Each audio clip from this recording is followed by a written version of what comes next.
Dear colleagues, I am Dr. Helmi Bafas, a retired professor of University of Indonesia. Now I work in SS Medica Hospital Jakarta, Indonesia.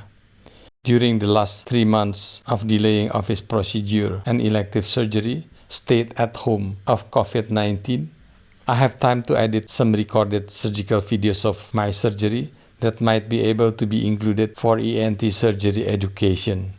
Listed are 21 videos of ear, nose, and throat surgery that are ready to be launched after this video, at least one topic every 3 days.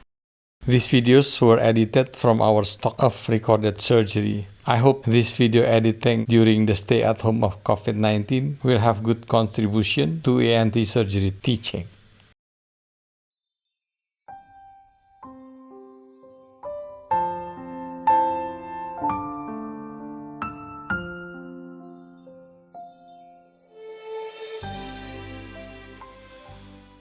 Surgery is a most distinguished form of arts. It needs a nuance, subtly, intuition, reflection, and passion in what we do. It is an achievement that can be learned and a capacity that can be activated.